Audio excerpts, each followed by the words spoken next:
A black judge arrives at a prestigious courthouse for her first day on the bench, ready to serve justice. But before she can even step inside, security stops her, looking her up and down before saying the words that change everything. "Wait outside." Minutes later, those same guards are standing in front of her, stunned as she takes her rightful seat at the bench. And then, she fires every last one of them. But what comes next is even bigger, because this was never just about one courthouse. She's about to uncover a deep web of corruption that has destroyed lives for decades. And the people who tried to silence her? They're about to learn that they messed with the wrong judge. But how far will they go to stop her before she brings them all down? Before we get into the story, comment below where in the world you are watching from today. And if you like this story, don't forget to subscribe. The rain hammered against the windshield like angry fists as Amara Davis sat in her parked car, her hands gripping the steering wheel so tight her knuckles turned white. Lightning flashed across the dark morning sky, illuminating the Jefferson County Courthouse looming before her like a fortress of stone and secrets. Her mother's old courthouse ID swayed gently from the rearview mirror, faded and worn, but still showing her mother's hopeful smile from 15 years ago, a reminder of everything that had been lost and everything yet to be gained. "I made it, Mama," Amara whispered, touching the ID briefly with trembling fingers. "I'm finally here." She had dreamed of this moment since she was 12, watching her mother being wrongfully led away in handcuffs through these very courthouse doors. The memory was still sharp enough to cut. Her mother's brave face, the cold metal of the handcuffs, the whispers of onlookers who'd already decided guilt before innocence. Now, after years of late-night studying, countless sacrifices, and unwavering determination, she was returning. Not as a scared little girl, but as Judge Amara Davis, carrying her mother's strength in her heart. Taking a deep breath that seemed to fill her whole body with purpose, she grabbed her briefcase and stepped out into the downpour. Her heels clicked against the wet pavement as she strode toward the entrance, rain soaking through her carefully pressed blazer and running down her neck. But Amara walked tall, each step bringing her closer to making history as the courthouse's first black female judge, each footfall echoing with the weight of those who had paved the way before her. The heavy glass doors swung open with a soft whoosh, and Amara stepped into the fluorescent-lit lobby, water dripping from her coat onto the polished floor. The familiar smell of old wood and paper filled her nostrils, bringing back a flood of memories. Before she could take 3 steps, a gruff voice called out, cutting through her thoughts. "Hey, stop right there!" Officer Grady, a burly white security guard with gray-peppered hair and deep-set eyes, barely glanced up from his crossword puzzle as he gestured toward the wooden benches by the door, his pen tapping impatiently against the desk. "Defendants wait outside." "I'm Judge Davis," Amara stated calmly, reaching for her credentials, her voice steady despite the anger bubbling beneath her professional exterior. "I'm starting today." Grady's laugh echoed through the marble lobby, bouncing off the walls like a slap. "Nice try, sweetheart. Lawyers use the main entrance." He jerked his thumb toward another door, his mouth twisted in a smirk. "That's assuming you are a lawyer." A younger officer stepped forward, grabbing Amara's arm with unwarranted force. "Come on, let's go." Amara's eyes flashed as she jerked back, her mother's fighting spirit burning bright within her. Her voice came out low but sharp as steel, cutting through the tension like a blade. "Remove your hands. Now." "Listen here," Grady started, finally looking up from his puzzle, his face reddening, but was cut off by quick footsteps and a breathless voice echoing through the lobby. "Judge Davis? Oh, thank goodness." A young clerk hurried toward them, files clutched to her chest, her relief evident. "The presiding judge is waiting to meet with you in his chambers." The lobby fell silent as though someone had pressed a mute button. Grady's crossword puzzle slipped from his fingers, landing with a soft thud on the security desk, his face a picture of dawning realization. The younger officer's face drained of color as he stumbled backward, his hand dropping as if burned. Amara straightened her blazer with deliberate care, smoothing out the wrinkles where the officer had grabbed her, each movement precise and controlled. Without a word, she walked past the security desk, her heels echoing through the now silent hallway like a declaration. Courthouse staff froze in their tracks, papers forgotten in their hands, watching as she climbed the steps toward her chambers. The same woman they had just tried to humiliate, now commanding their attention with every confident step. Her presence a testament to change that could no longer be denied. Hours later, Amara stood in her new chambers, her fingers tracing the smooth wood of the judge's gavel.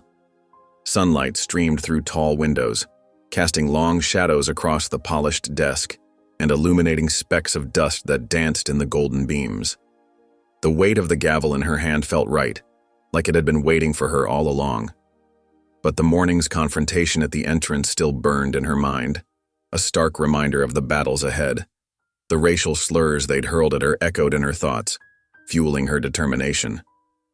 A soft knock interrupted her thoughts. Valerie, her newly appointed assistant, poked her head in. She was young, barely out of law school, with bright eyes that held both intelligence and caution. Her crisp navy blazer and neat bun spoke of someone trying hard to project professionalism despite her nerves. "Judge Davis?" Valerie's voice was tentative, her knuckles white against the doorframe. "The staff is assembled in the courtroom. They're waiting for your introduction." Amara set the gavel down with purpose, straightening her spine. "Then let's not keep them waiting."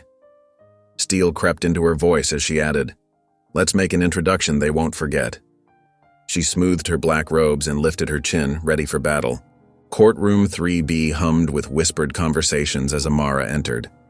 The room was packed with courthouse staff, clerks shuffling papers, attorneys in pressed suits, and bailiffs standing at attention. The morning light filtered through the high windows, casting a spotlight on the proceedings. At the bench sat Judge Robert Langston, his silver hair perfectly coiffed, his smile not quite reaching his eyes as he watched her approach. His manicured hands rested possessively on the wooden railing. "Well, well," Langston's voice dripped with false warmth like honey laced with poison. "I suppose you are our new judge after all. Quite the entrance you made earlier." His words carried just enough edge to make his meaning clear, a subtle reminder of the morning's ugliness. Amara didn't acknowledge him. Instead, she turned to address the gathered staff directly, her voice clear and commanding. "Before we begin, I have an announcement to make." Her mother's words echoed in her mind. Sometimes justice needs a swift hand. The room fell silent. Amara's gaze swept across the faces before her, landing on 3 particular officers near the back. Officer James Grady, Officer Michael Thompson, and Officer David Reed. Step forward. Her heart pounded, but her voice remained steady. The men exchanged nervous glances as they moved to the front, their boots clicking against the marble floor. Officer Grady's earlier smugness had vanished, replaced by a sickly pallor.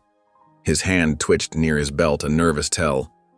"Effective immediately, you are dismissed from your positions." Gasps erupted throughout the courtroom, rippling through the crowd like a wave.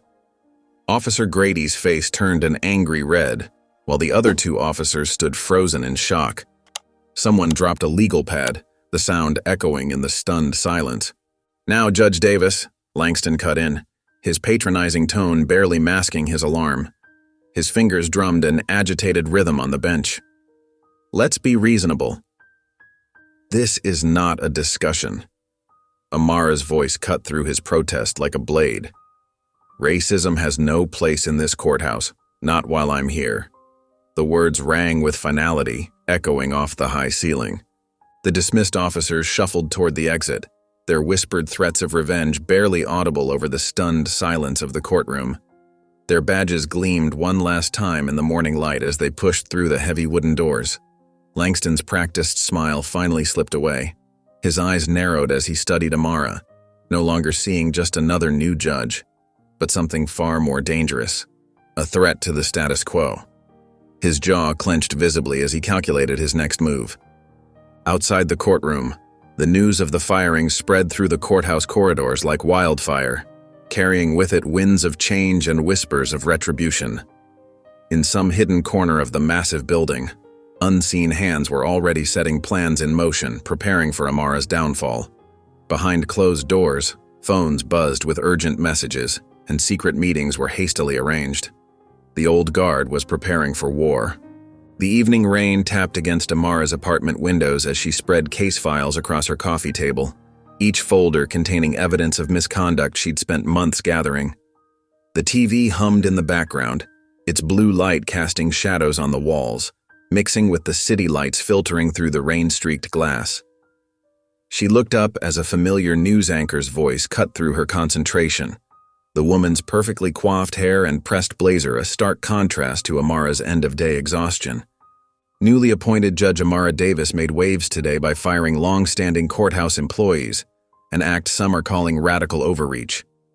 The anchor's practiced neutral tone couldn't hide the underlying criticism, her eyebrows raising ever so slightly at the word radical. Amara's phone buzzed against the stack of legal papers. A text from Valerie lit up the screen. "Be careful. They're already coming for you." The words made her stomach clench with a familiar anxiety. Her eyes drifted to the silver frame on her side table, where her mother's warm smile beamed back at her, frozen in time. The photo was taken just weeks before her wrongful arrest, back when hope still lit up her eyes before the system had crushed her spirit. "Let them try," Amara whispered to the empty room, her voice steady despite the tremor in her hands. The next morning, storm clouds still hung low over the courthouse as Amara strode through the entrance, her heels clicking purposefully against the floor. This time, no one dared stop her, though she could feel their stares burning into her back. But the victory was short-lived. A clerk rushed up, clutching a memo, his face flushed with nervous energy. "Judge Davis, there's been a development regarding yesterday's dismissals." Judge Langston had reversed her decision to fire the officers, his signature bold and arrogant at the bottom of the page. The memo cited improper dismissal procedures in flowing legal language that barely masked its true message: know your place. The paper crinkled in her tightening grip. The marble floors echoed with Amara's determined steps as she marched into the Judicial Administration office, her reflection fractured in the polished stone beneath her feet. Langston sat behind his massive oak desk, a self-satisfied smile playing on his lips, his perfectly pressed suit a reminder of his decades of entrenched power. "You overstepped, Judge Davis," he said, leaning back in his leather chair with casual dominance. "We have procedures." Procedures that conveniently ignore racial discrimination? Amara pulled out a folder she'd prepared the night before, her voice steady despite her racing heart. "Section 45.2 of the Judicial Code gives me full authority to dismiss any court officer showing conduct unbecoming of their position. Their actions violated multiple anti-discrimination statutes." Langston's smile didn't waver, his confidence born from years of winning these battles. The Ethics Committee might see things differently. He slid a notice across his desk, the paper whispering against the polished wood. "They're meeting tomorrow to review your behavior." As if on cue, Amara's phone buzzed with news alerts, each notification feeling like a small betrayal. An anonymous source had leaked a story questioning her qualifications, suggesting she was only appointed to meet diversity quotas, the words dripping with barely concealed contempt. Valerie appeared in the doorway, her face tight with concern, her usually impeccable appearance showing signs of strain. She'd seen this playbook before, had watched it destroy other promising careers. "They're trying to paint you as an angry black woman," she said quietly, her voice carrying years of shared understanding. "You know what happens next." Walking through the courthouse later that day, Amara felt the shift like a physical wave. Staff members who'd smiled yesterday now found reasons to study their shoes, their cowardice palpable. Whispered conversations stopped when she passed, the silence more damning than words. Some didn't even try to hide their pointing and murmuring, their judgment echoing off the marble walls. Amara clenched her fists, her mother's wrongful conviction playing in her mind like a familiar movie, every scene etched into her memory. This wasn't just about 3 racist officers or 1 prejudiced judge. This was about a system that would rather destroy her than change, that would sacrifice justice to maintain its comfortable corruption. This was war. And she wouldn't lose, not when she carried the weight of her mother's broken dreams alongside her own determination. The next day, the late afternoon sun cast long shadows across the courthouse steps, as Detective Malik Carter leaned against his weathered sedan, the dark blue paint dulled by years of city grime. His keen eyes tracked Amara's approach, noting the tension in her shoulders that most people would miss. They'd known each other too long for her to hide it from him, since they were kids running the streets of their old neighborhood together. "Heard you made some enemies already," Malik said with a knowing smirk, his voice carrying both amusement and concern.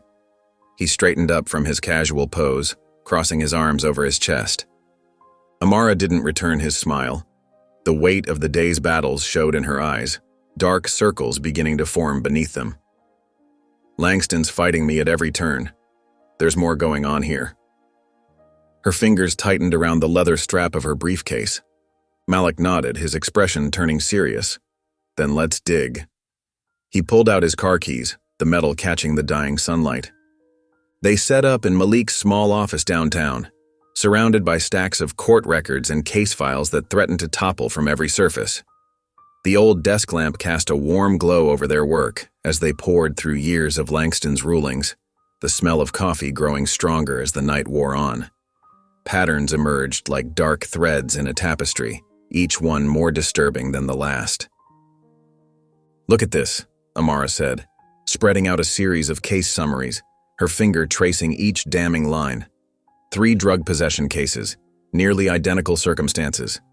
The white defendant got probation. The black defendants, 5 years each. Her voice trembled with barely contained anger. Malik pulled up more files on his computer, the blue light from the screen reflecting off his glasses. "It gets worse. I'm seeing defense attorneys who never win a case, not even plea deals. It's like they're set up to fail." He rubbed his tired eyes, shaking his head in disgust. "These plea deals?" Amara leaned closer to the screen, her brow furrowed in concentration. "The language is identical in all of them, like they're using some kind of template. And look at the pressure tactics. Threatening maximum sentences, rushing defendants through the process." She grabbed a legal pad, her pen flying across the yellow paper as she made notes.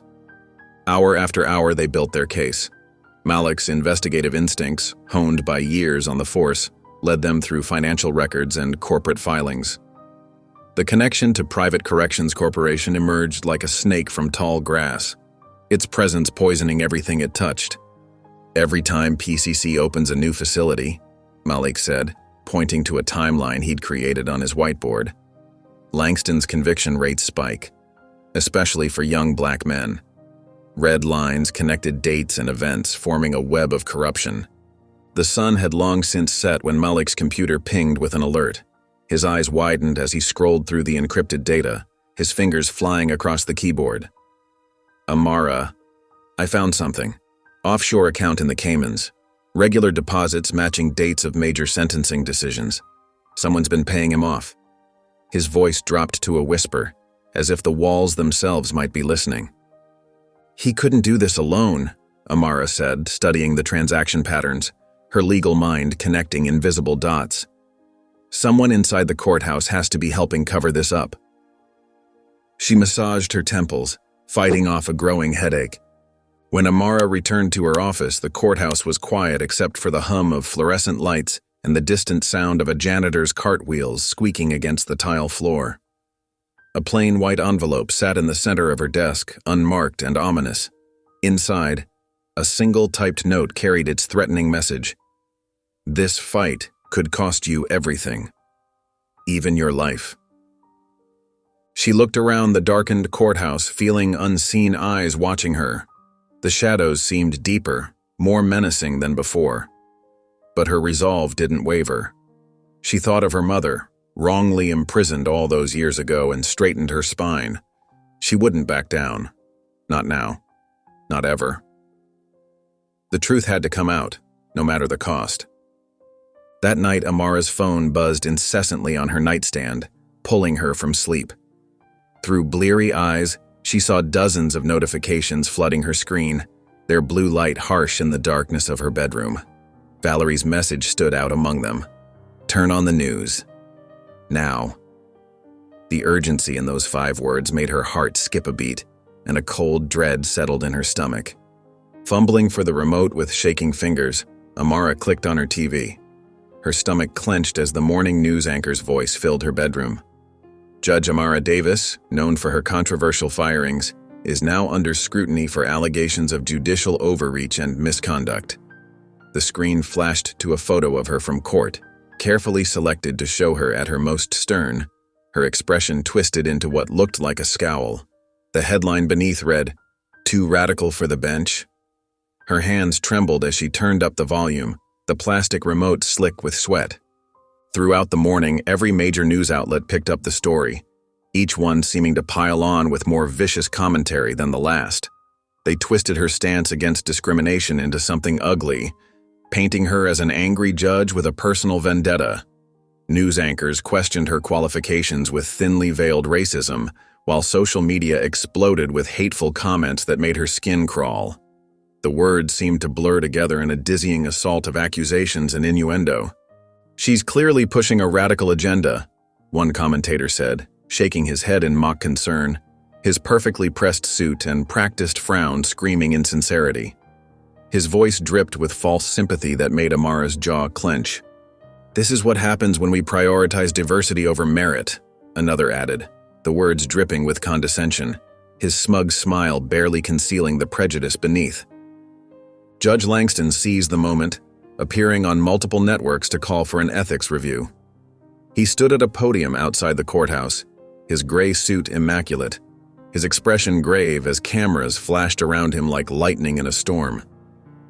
"We must ensure that justice is fair, unbiased, and free from personal agendas," he declared to the cameras, each word calculated for maximum impact, his perfectly manicured hands gripping the podium with theatrical intensity.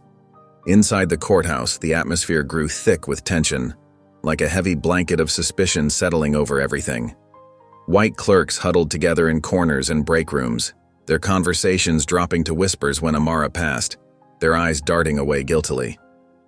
Prosecutors who once greeted her warmly now studied their phones or papers intently, avoiding eye contact as if she carried something contagious. Even some of the black staff members began taking different routes to avoid being seen with her, their faces filled with apologetic shame when their paths crossed in the empty hallways. Malik caught up with her during lunch, his face tight with worry as he slid into the chair across from her in the nearly empty cafeteria.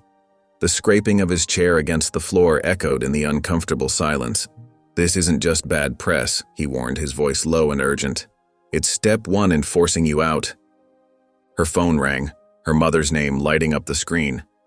Amara answered, grateful to hear Elaine's familiar voice, warm and steady despite the circumstances. The sound of home wrapped around her like a comforting embrace. "I've seen the news," her mother said softly, years of hard-won wisdom in her tone. "They will try to break you the way they broke me. But you are stronger." The words carried the weight of their shared history, of battles fought and scars earned. As darkness fell that evening, Amara gathered her things to leave, her shoulders heavy with the weight of the day. Through her chamber windows, she noticed movement across the street. A crowd had gathered, protesters holding signs that read, "Fire Judge Davis" and "Keep politics out of the courtroom." Their angry voices carried through the glass, a chorus of hatred and fear that seemed to make the very windows vibrate. A smaller group stood opposite them, holding their own signs supporting her. They chanted her name, their voices rising above the hostile crowd like a beacon of hope. "Judge Davis! Judge Davis!" Their determination brought unexpected tears to her eyes. Amara watched both groups, her heart heavy with the realization of what was coming. What had started as a stand against discrimination had erupted into a public war, with her at the center of the storm. The evening shadows grew longer as she stood there, knowing this was only the beginning of a battle that would test everything she believed in. Amara's heels clicked against the wet pavement as she walked from her car to her apartment building.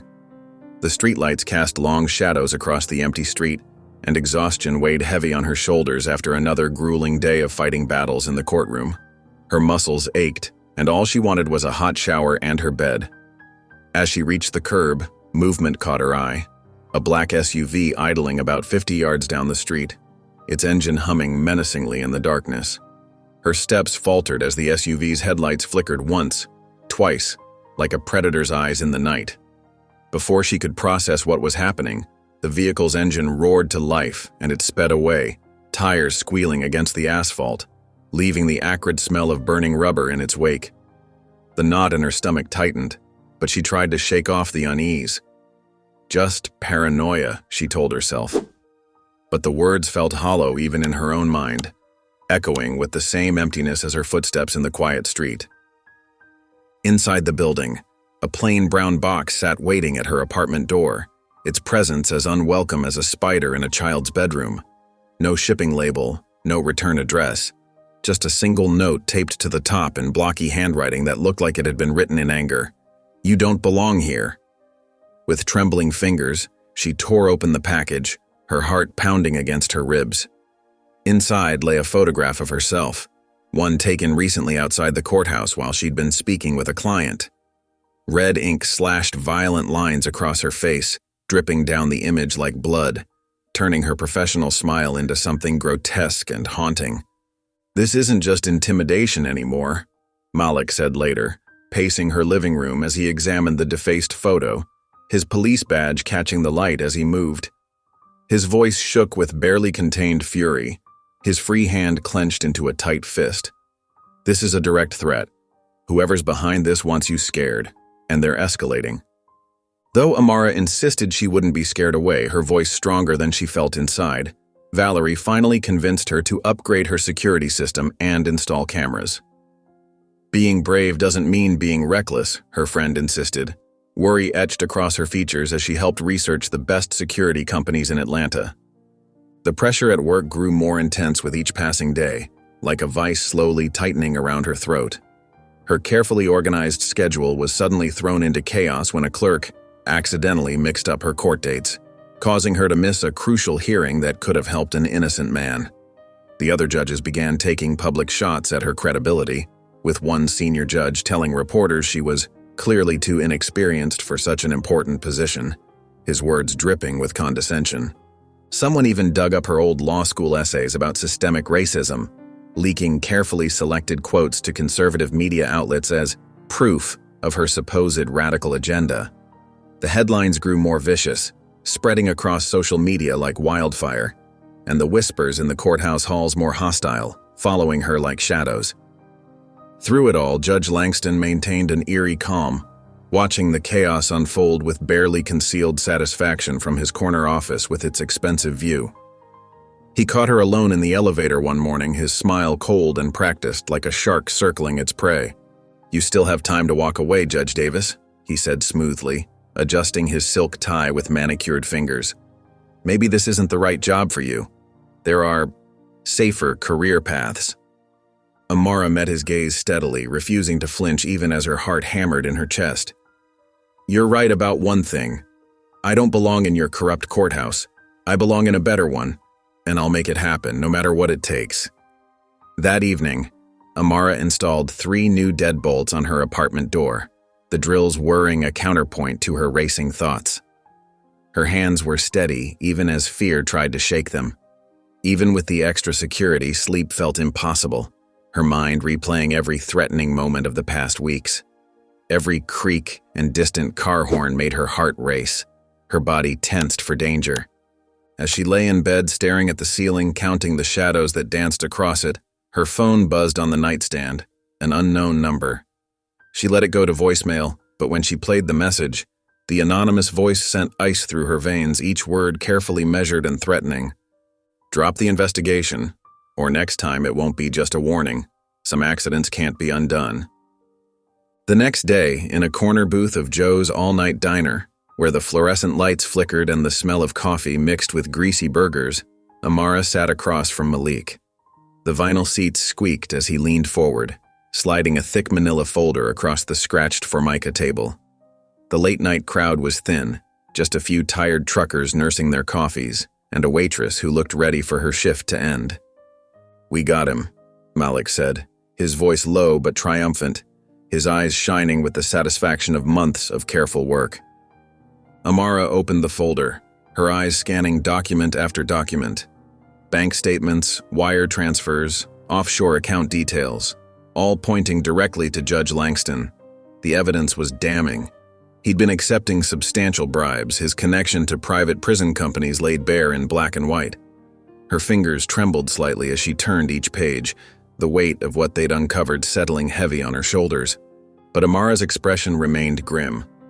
"Not yet," she said, closing the folder carefully. "This is just the beginning." She knew too well how the powerful protected their own.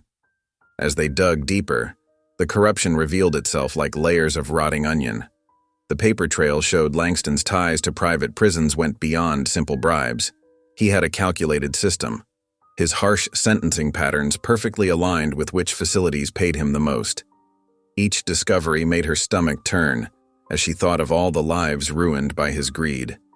But what made Amara's blood run cold was discovering how deep the corruption reached.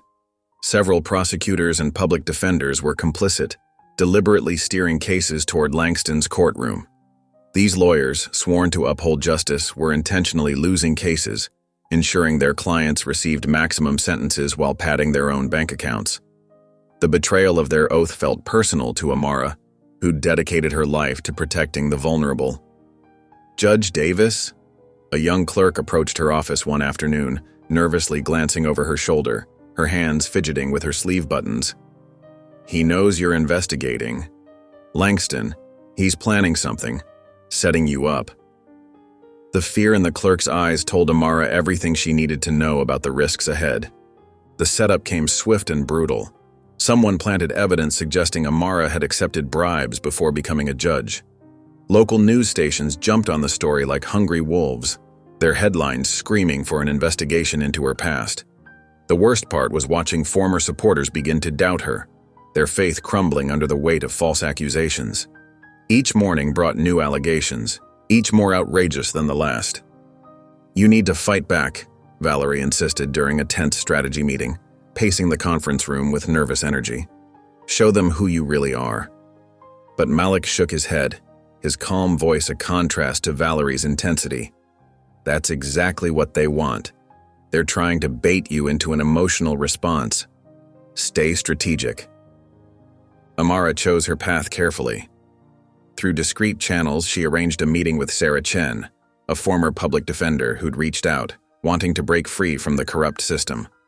Chen had something valuable, direct evidence linking Langston to his offshore accounts. The potential breakthrough gave Amara a glimmer of hope she hadn't felt in weeks. As Amara drove to the meeting point, something made her check her rearview mirror. Her hands tightened on the steering wheel, knuckles turning white with tension. A black SUV, the same one she'd seen outside her apartment, was 3 cars behind, following her. Again. The familiar flutter of fear in her chest reminded her that in this fight, paranoia wasn't paranoia if they were really after you. The parking garage loomed before Amara, its concrete walls casting long shadows in the dim evening light. The air held a chill that made her pull her blazer tighter around her shoulders, the fabric offering little comfort against the growing sense of unease. She pulled into a spot on the 3rd level, deliberately choosing a location with clear sight lines in all directions. The black SUV that had been tailing her for the past 20 minutes was nowhere in sight, but something felt wrong. The air itself seemed to crackle with tension, like the calm before a storm, heavy with foreboding. Amara checked her watch, 8:45 p.m. Her hand instinctively touched the phone in her pocket, ready to call Malik if needed. The device felt reassuring against her palm, a lifeline in the growing darkness. Every sound echoed through the garage, the steady drip of a leaking pipe, the distant hum of traffic, the shuffle of her own footsteps against the oil-stained concrete. The fluorescent lights above flickered intermittently, creating unsettling patterns of light and shadow that danced across the walls like restless spirits. When Corey Alvarez appeared from behind a concrete pillar, his appearance matched his demeanor, disheveled and nervous, a man clearly running on borrowed time. His dress shirt was wrinkled, and sweat dotted his forehead despite the cool evening air. Dark circles under his eyes suggested sleepless nights, and in his trembling hand he clutched a small flash drive like it was his lifeline. His shoulders hunched forward as if carrying an invisible weight. "Judge Davis," he whispered, glancing over his shoulder, his eyes darting to every shadow. "This has everything. Bank records, case rigging, even names." His voice shook as badly as his hands, The flash drive caught the dim light as he fidgeted with it, the plastic casing reflecting the fluorescent glow above. Just as Amara reached for the drive, the screech of tires shattered the silence. A black sedan burst into view, its headlights blazing through the darkness like searching eyes, cutting through the gloom with predatory intent. Two men in dark clothing emerged, their movements precise and threatening, faces hidden in shadow. The first gunshot cracked through the air like thunder, echoing off the concrete walls with devastating clarity. Corey jerked backward, red blooming across his white shirt like spilled wine, the stain spreading with horrifying speed. He stumbled into Amara, his weight nearly knocking her down, his breath coming in ragged gasps. His skin had already gone pale, his eyes wide with fear and determination, fighting to complete his final mission. With his last conscious movement, he pressed the flash drive into her palm, his fingers already growing cold. "Get out!" he gasped, his final words barely a whisper, carrying the weight of sacrifice. The second shot rang out just as another car roared into the garage. Malik's sedan, the engine growling like an angry beast. He pulled up alongside Amara, tires squealing against the concrete, leaving black marks on the ground. She dove through the passenger door as more bullets pinged off the concrete around them, sending chips of cement flying like deadly confetti. Malik floored the accelerator, the car lurching forward as they sped away from the scene, the engine's roar competing with the sound of gunfire in a terrifying symphony. Through the rear window, Amara caught a final glimpse of Corey's body crumpled on the ground, a dark pool spreading beneath him like an accusing shadow. Their key witness, the one person brave enough to testify against Langston, was gone. The gravity of what she'd just witnessed pressed heavily on her chest, each breath a reminder of the price of justice. As Malik navigated the city streets, taking random turns to ensure they weren't followed, his expertise evident in every precise movement, Amara stared at the flash drive in her trembling hands. The small device felt impossibly heavy with the weight of its contents, carrying both hope and danger in its circuits. Despite her shaking fingers, her voice remained steady and clear, steel beneath silk. "They just proved how desperate they are." Malik glanced at her, his expression grim, his knuckles white against the steering wheel, jaw clenched with determination. "What's the plan?" Amara's eyes burned with fierce determination, the same fire that had driven her from her humble beginnings to the federal bench, a flame that no amount of corruption could extinguish. "We take Langston down, no matter what it costs." Her words hung in the air like a promise, a declaration of war against the very system she had sworn to uphold and protect. The harsh glow of Malik's laptop screen illuminated the dark dining room as Amara stared at the flash drive in her hand. Its small black form held the last testament of Corey Alvarez, the weight of his sacrifice pressing heavily in the late-night silence. The memory of his final words echoed in her mind, making her grip tighten around the tiny device. Malik's fingers moved rapidly across the keyboard, the clicking sounds sharp in the quiet room. "Whatever's on here, it better be worth it," he muttered, taking the drive from Amara and plugging it in. His shoulders tensed with anticipation. When the files loaded, both of them leaned forward, their faces bathed in the blue light of revelations that would shake the courthouse to its foundation. Page after page of damning evidence filled the screen. Financial transactions spanning years showed regular payments from private prison companies flowing into Langston's offshore accounts. Internal memos revealed a network of corrupt prosecutors and defense attorneys, all working together to funnel young black men into the prison system. Each new document made Amara's stomach turn with growing disgust. "Look at these sentencing patterns," Amara said, her voice tight with anger. Her hand trembled slightly as she pointed to a spreadsheet showing Langston's harsh sentences correlating perfectly with prison company payments. "He's been selling people's lives for profit. These aren't just numbers. These are families torn apart, communities destroyed." The evidence was overwhelming. Cases had been deliberately mishandled, plea deals forced through coercion, and sentences inflated far beyond normal guidelines. Every document told the same story. Systematic racism turned into profit. The sheer scale of corruption left them both momentarily speechless. "This is proof.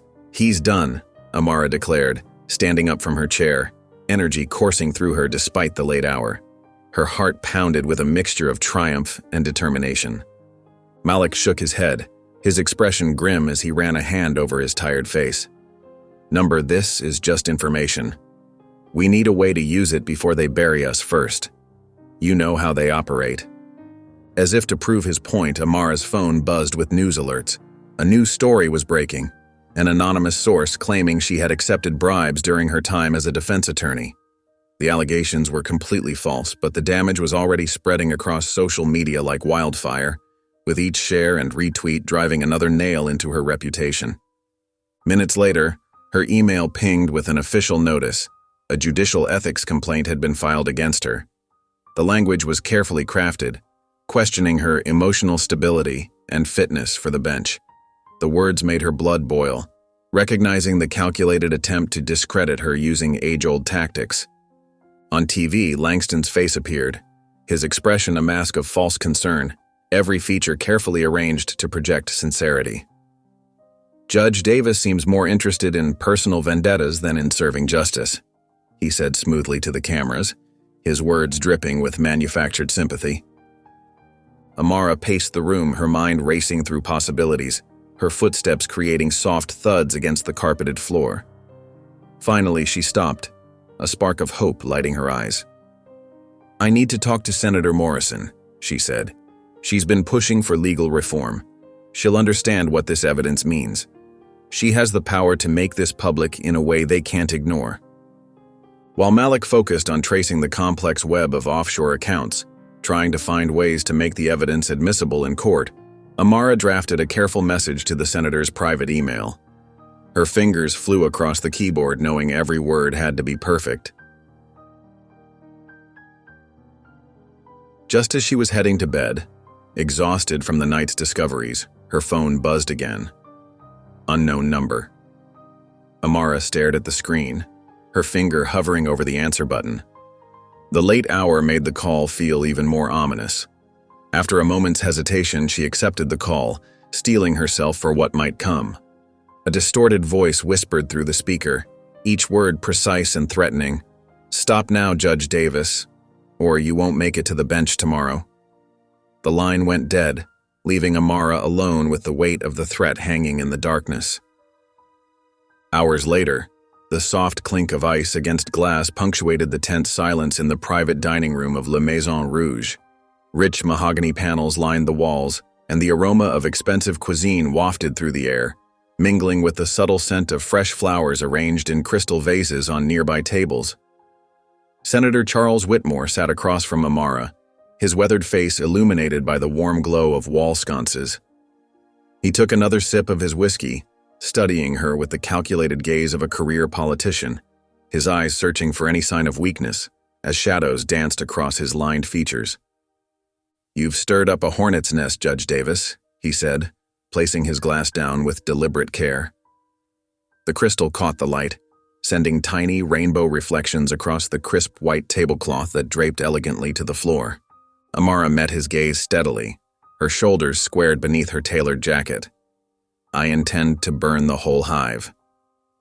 Whitmore's lips twitched. Whether in amusement or concern wasn't clear. His manicured fingers inserted the flash drive into his tablet, and Amara watched as his expression shifted from professional interest to genuine alarm. His fingers swiped through document after document, each movement more agitated than the last, his face growing darker with each revelation. The gentle hum of the restaurant's ventilation system filled the heavy silence between them, occasionally interrupted by distant murmurs from other diners. "Langston's bigger than you realize," he finally said, removing his reading glasses and folding them with shaking hands. "If you take him down, you don't just expose him, you expose half the state's judicial system." He leaned back, running a hand through his silver hair, exhaustion evident in every line of his face. "The corruption runs deeper than one judge. This could bring down district attorneys, defense lawyers, even some of my colleagues. The whole system could collapse." His words carried the weight of decades spent navigating political waters. Whitmore cleared his throat and leaned forward, his expensive cologne mixing with the scent of aged whiskey. "I have a proposition for you." He outlined his offer. She would hand over the evidence to him, Step down from her position and he would push for comprehensive judicial reform at the state level.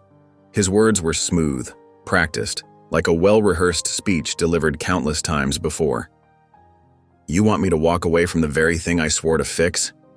Amara's voice was quiet, but sharp with anger. Her hands clenched in her lap, knuckles white against the dark fabric of her skirt. The weight of her mother's wrongful conviction pressed heavily on her conscience, a constant reminder of why she'd chosen this path. "If you go after him alone, you won't just lose your job. You'll lose everything." Whitmore's tone was almost paternal, which only fueled Amara's frustration. His concern felt patronizing, a reminder of all the times she'd been told to stay in her place, to accept the system as it was.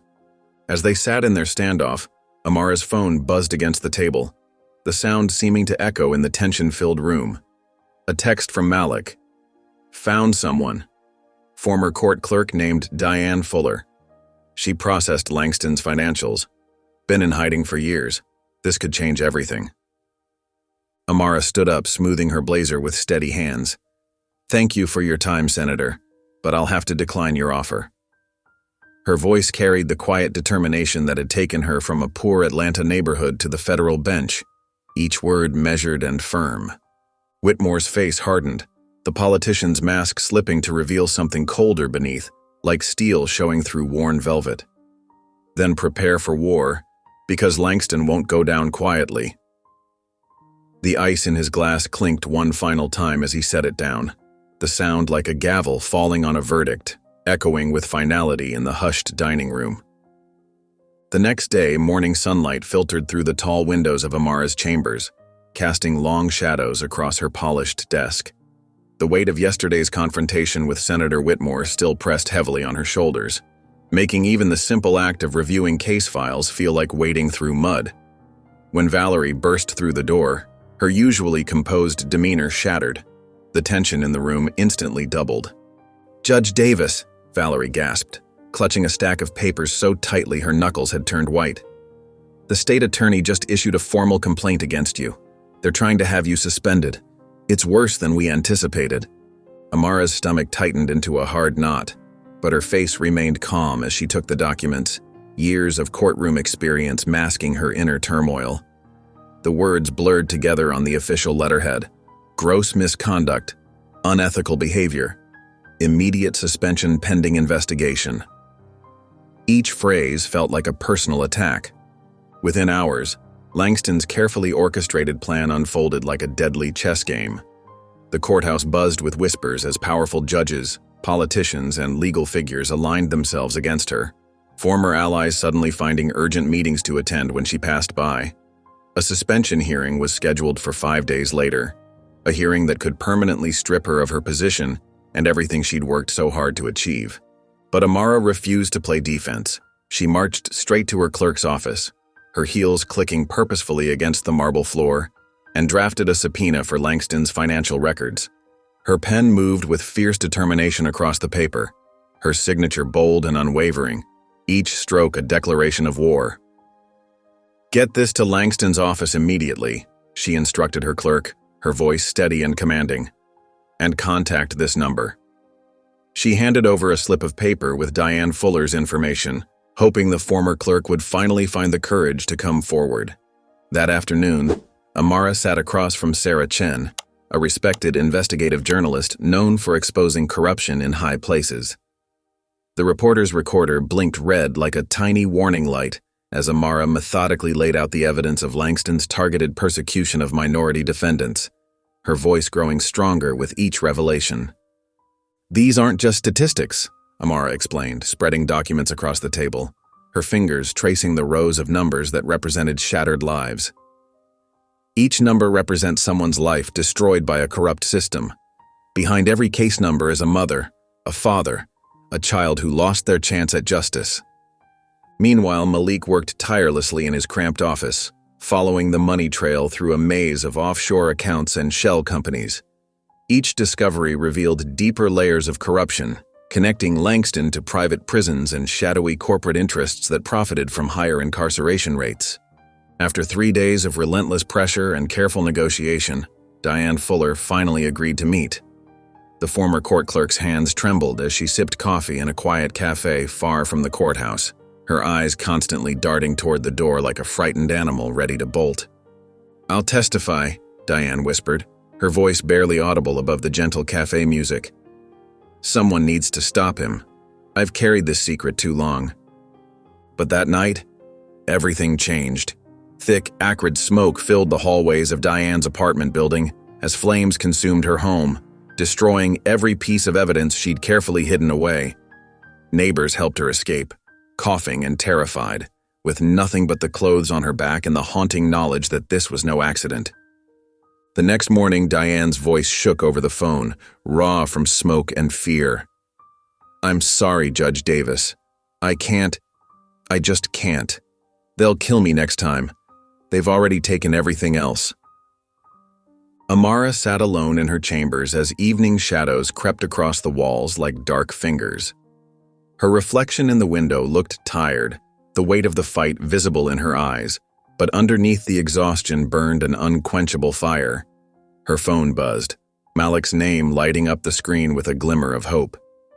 "They're getting desperate, Amara," he said firmly, conviction strengthening his voice. "That means we're close. We can't back down now." She exhaled slowly, feeling the familiar steel of determination straighten her spine.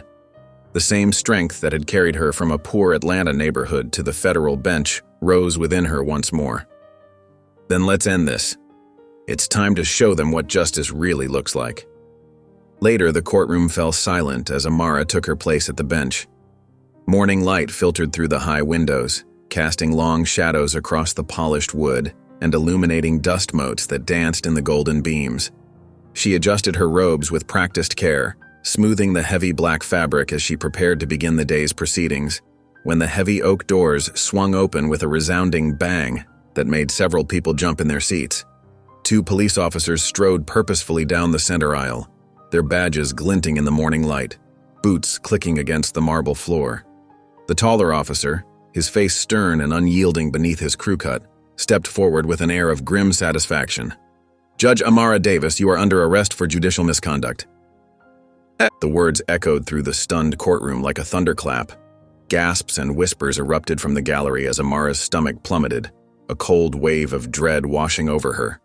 Her hands gripped the edge of the bench, knuckles turning white against the dark wood as she fought to maintain her composure. This was Langston's masterstroke, a public humiliation carefully orchestrated to destroy not just her career, but everything she represented.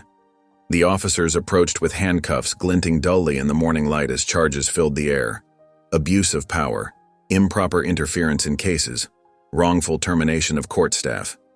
Each accusation landed like a physical blow. Cold metal closed around her wrists with a decisive click that seemed to reverberate through her bones. The sound echoed off the courthouse walls, each click another nail in the coffin of her career. As they led her through the courtroom, she caught glimpses of familiar faces in the crowd, some shocked and dismayed, others barely concealing their satisfaction.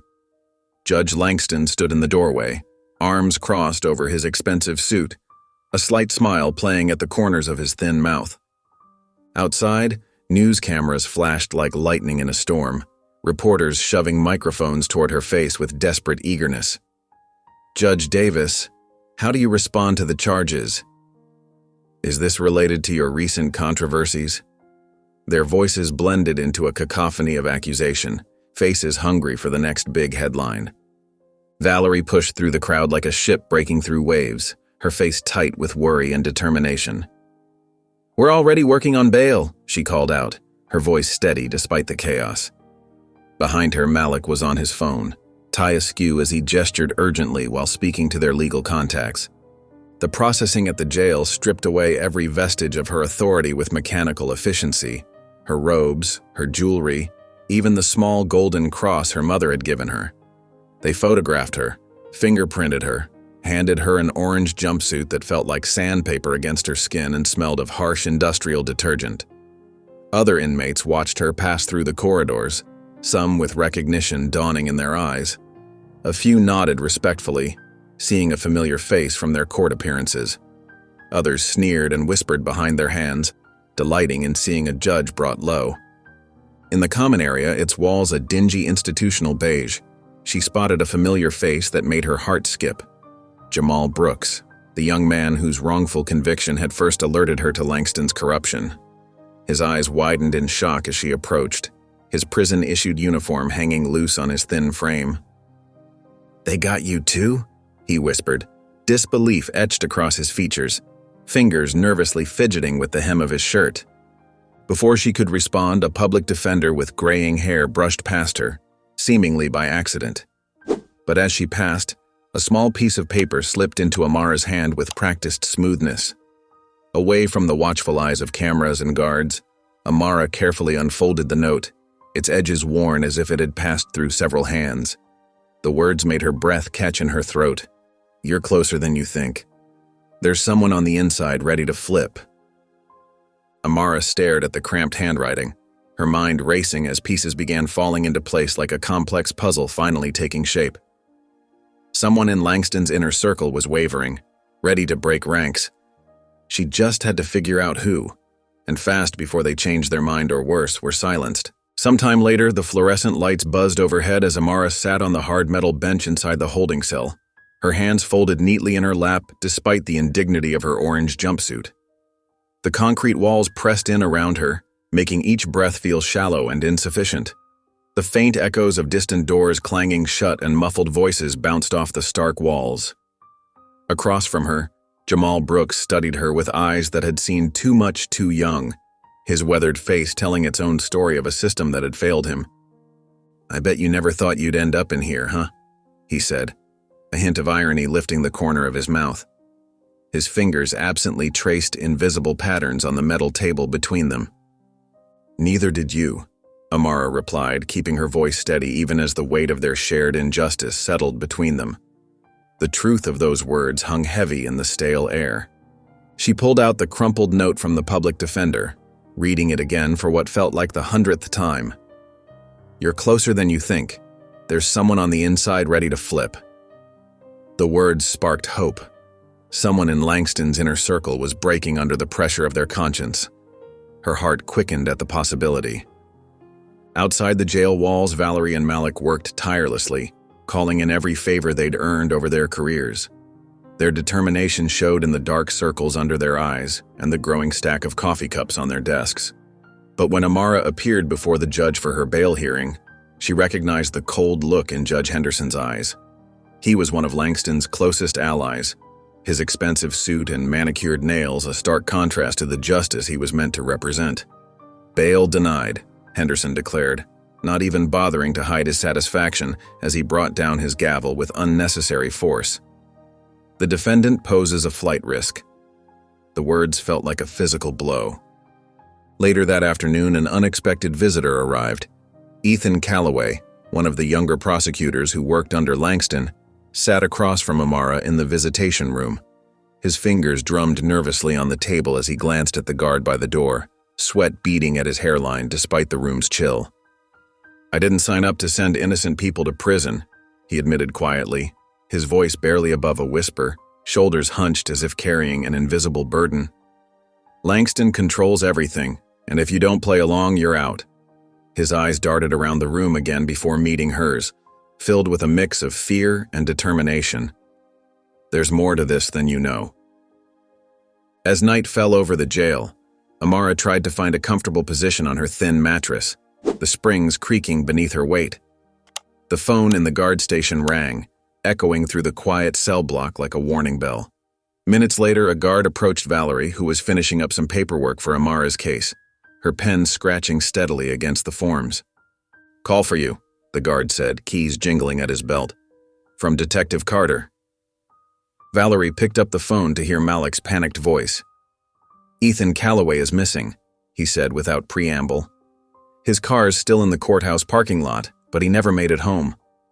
The words sent a chill down her spine. Amara lay on her cot later that night, staring up at the cracked ceiling, counting the water stains above her head. The message from Langston was clear: help her and disappear. But as she closed her eyes, fear was the last thing on her mind. Her jaw set with determination as she planned her next move. Tomorrow would bring another battle, and she would be ready. The truth couldn't stay buried forever. The morning sun streamed through the courthouse windows as officers led Amara into the packed courtroom, the metal handcuffs cold and biting against her wrists. Every wooden bench was filled to capacity, with people standing shoulder to shoulder along the walls, their faces a mix of concern and curiosity. Reporters clutched their notepads with white-knuckled grips, their pens poised like weapons ready to strike. Colorful signs bobbed in the back of the room, some supporting her with messages of hope, others demanding her immediate removal with angry red letters. In the last row, Judge Langston sat with perfect posture, his expensive suit immaculate, a slight smile playing at his lips as he watched her being led to the defendant's table like a common criminal. Valerie stood at the defense table, her dark suit crisp despite having worked through the night preparing their case. Her jaw was set with determination, though the dark circles under her eyes betrayed her exhaustion. Malik sat directly behind her, his detective's badge gleaming under the harsh fluorescent lights, his presence a silent show of support. They shared a look of fierce determination as Amara approached, their eyes communicating what words couldn't in that moment. The prosecution went on the attack immediately, like sharks sensing blood in the water. "Your Honor," the state's attorney began, his voice dripping with false concern as he adjusted his tie. "Judge Davis has shown a pattern of erratic behavior. She fired longtime courthouse employees without cause, conducted unauthorized investigations, and has demonstrated she lacks the temperament required for her position. The integrity of our justice system is at stake." Valerie fought back hard, her voice steady and passionate. "These allegations are baseless attempts to silence a judge who dared to challenge corruption. The only misconduct here is the orchestrated attempt to remove her from the bench. Every single accusation falls apart under scrutiny." The hearing seemed to be slipping away from them like sand through their fingers. The judge, another of Langston's longtime allies, appeared unmoved by Valerie's passionate arguments. He peered down at Amara over his reading glasses with thinly veiled disdain, occasionally making notes with sharp, angry strokes of his pen. Just as the judge opened his mouth to speak, the heavy courtroom doors swung open with a dramatic creak. A collective gasp rippled through the gallery like a wave as Ethan Calloway walked in, his footsteps echoing in the sudden silence. His suit was wrinkled as if he'd slept in it, his face pale and drawn with dark shadows under his eyes, but his steps were steady and purposeful as he approached the bench. "Your Honor," Ethan said, his voice carrying across the now silent courtroom like a trumpet blast, "I need to testify in this matter." His hand shook slightly as he held up a thick manila envelope, worn at the edges. "I have evidence that Judge Davis's arrest was orchestrated by Judge Langston to silence her investigation into judicial corruption. I've been part of it, and I can't stay quiet any longer."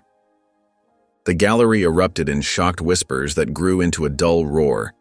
Langston's self-satisfied smirk vanished like morning mist, replaced by a look of barely contained rage as his face grew progressively redder.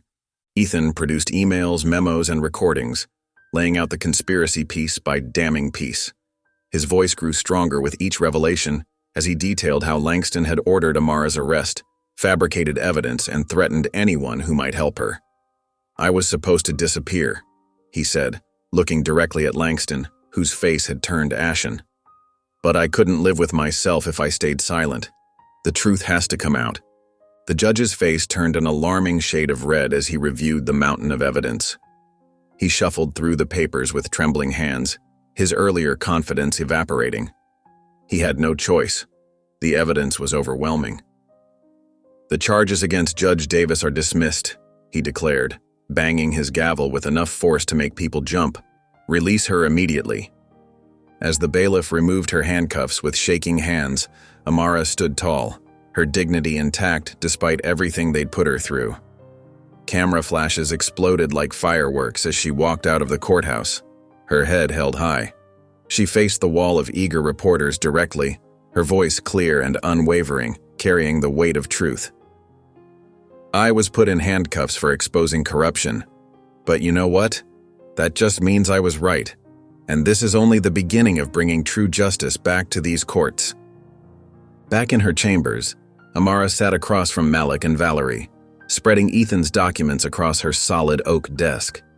The evidence was damning: financial records, emails, and recorded conversations that painted a clear picture of Langston's corruption. Golden afternoon sunlight streamed through the window, highlighting the dust particles dancing in the air as they poured over the papers, their faces drawn with concentration. "This is enough to end Langston's career," Malik said, tapping a particularly incriminating document with his finger. His hand trembled slightly with the weight of what they'd uncovered. "No," Amara corrected, her voice firm and unwavering. "It's enough to end his entire empire, every last piece of it." As they worked tirelessly to build their case, Langston launched into desperate damage control. His high-powered legal team released statements calling Ethan Calloway a disturbed individual seeking revenge for perceived workplace slights.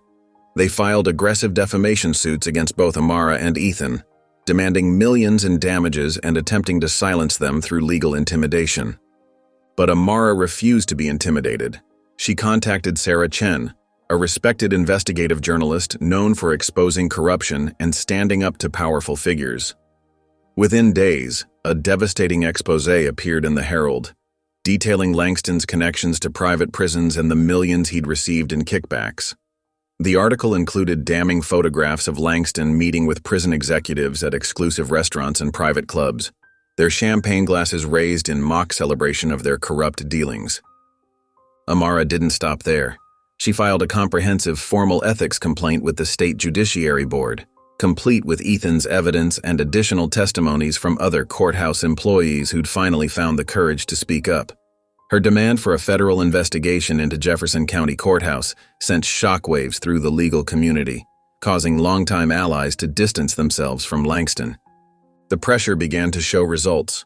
Growing crowds of protesters gathered outside the courthouse daily, their signs demanding justice and Langston's resignation. Their passionate chants echoed through the marble halls. "Hey, hey, ho, ho, Langston's corruption has got to go." The energy of their righteous anger seemed to shake the very foundation of the building. The FBI launched an official investigation, freezing Langston's accounts and interviewing his associates. Like dominoes falling, people in his circle began to turn against him, each revelation more damning than the last. Public defenders admitted to throwing cases for kickbacks, their faces drawn with shame. Clerks confessed to destroying evidence with trembling hands. Even other judges came forward, revealing how Langston had pressured them to rule in certain ways, using threats and blackmail to maintain his control. Then suddenly Langston vanished without a trace. His office remained locked, his calls went unanswered, and his million-dollar house sat empty, like a hollow monument to his corruption. Malik's police contacts reported no sign of him anywhere in the city, as if he'd disappeared into thin air. Late that evening, Malik burst into Amara's chambers, his face tight with urgency, and his tie loosened from a long day of searching. "I found something," he said, pulling up a flight manifest on his phone with shaking hands. "There's a private jet registered under one of Langston's shell companies. It's scheduled to leave the country tonight. We've got less than 3 hours." Outside the courthouse, Amara stood before a swelling crowd of supporters, their determined faces illuminated by news cameras and streetlights. The energy was electric, with handmade signs waving and people cheering her name, their voices carrying hope for real change. Valerie leaned in close, her voice barely above a whisper as she gripped Amara's arm. "It's happening. Langston is running, just like the coward he is." Amara lifted her chin, her expression resolute and her eyes blazing with determination. "Not if I stop him first. This ends tonight." The private airfield glowed under harsh floodlights, casting long shadows across the empty tarmac. A sleek black Gulfstream jet hummed quietly, its engines warming up for takeoff, steam rising from the exhaust in the cool night air. Through the misty night air, a solitary figure in a long coat and fedora walked purposefully toward the aircraft.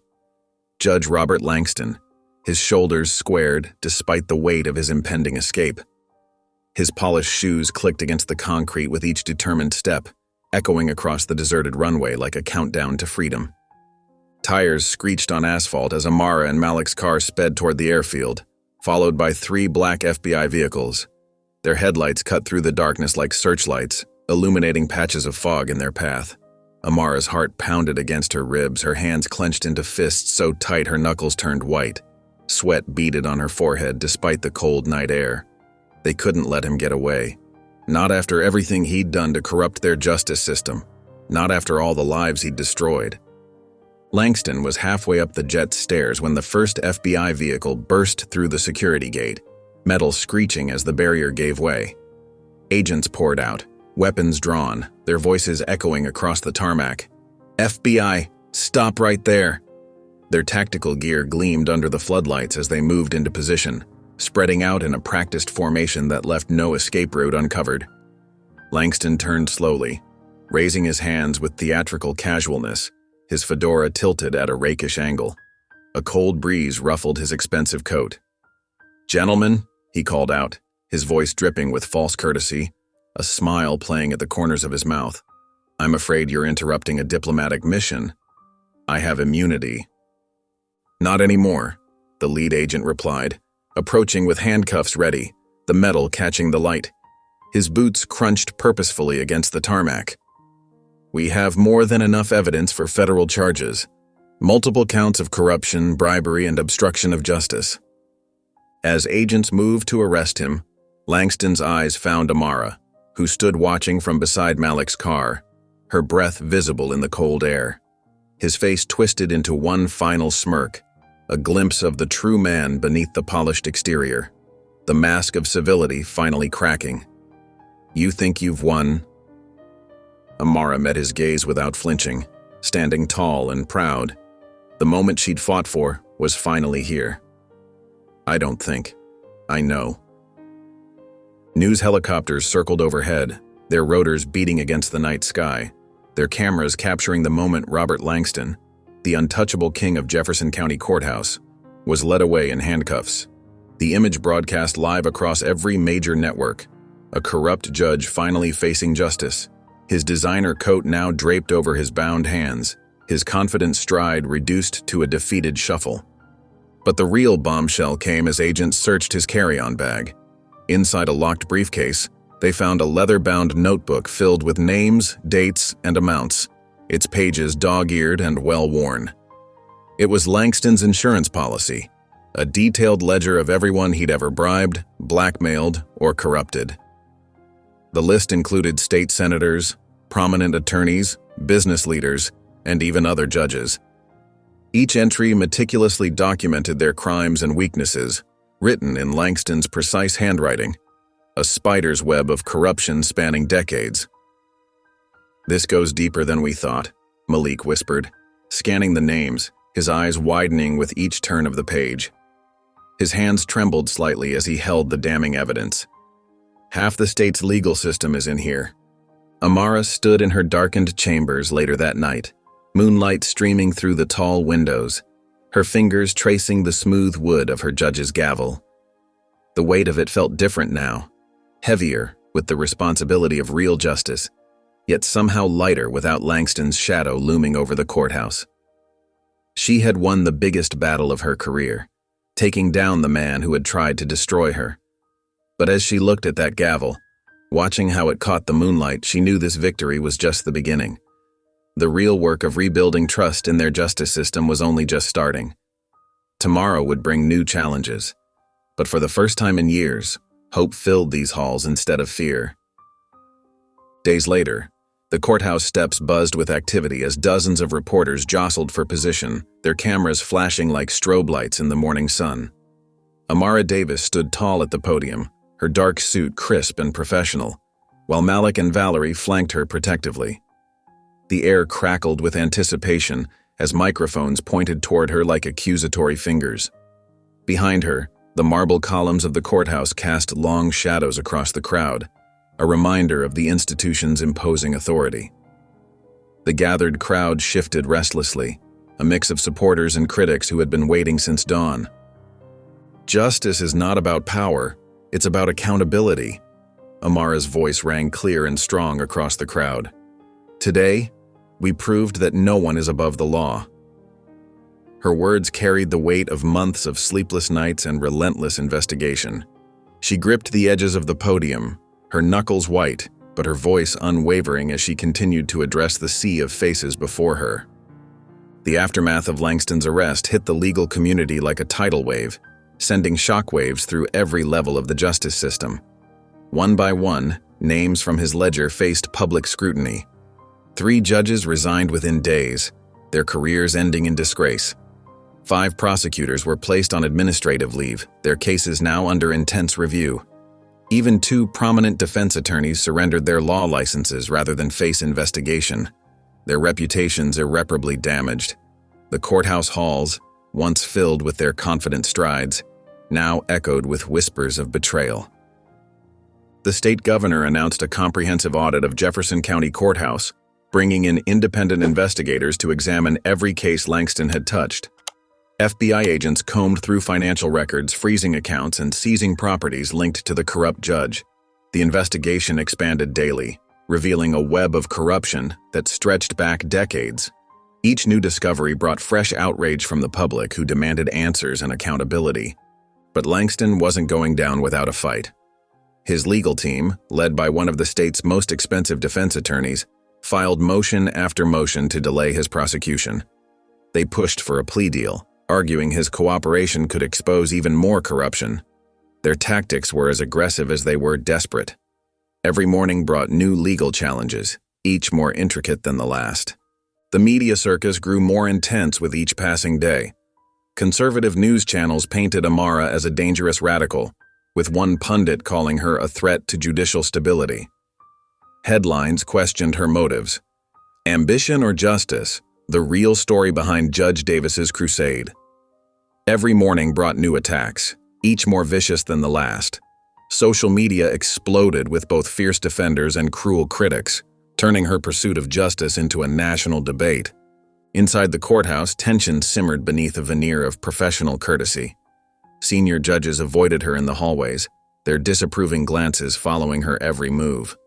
Whispered conversations stopped when she approached. The Judicial Ethics Committee, still investigating her conduct during the Langston investigation, scheduled yet another hearing about her controversial methods. Even the courthouse staff seemed to walk on eggshells around her, unsure which side of history they should choose. Then Valerie burst into Amara's chambers one morning, clutching a stack of papers, her face pale with worry. "Judge Davis, we have a problem." Her hands shook as she laid out the documents on Amara's desk. The morning light caught the tremor in her fingers as she spread the papers across the polished wood. The documents revealed Langston's final trap, a carefully crafted false accusation claiming Amara had bribed Ethan Calloway to testify against him. The complaint included fabricated bank records and doctored photos, all designed to make it appear she had orchestrated a conspiracy. The level of detail in the forgeries was frightening. Each piece of evidence had been meticulously crafted to weave a devastating narrative of corruption. Amara stormed into her chambers, the heavy door slamming behind her with a bang that echoed through the courthouse. Her hands trembled as she gripped the edge of her desk, anger and frustration coursing through her veins. The morning sun filtered through the blinds, casting prison bar shadows across her face.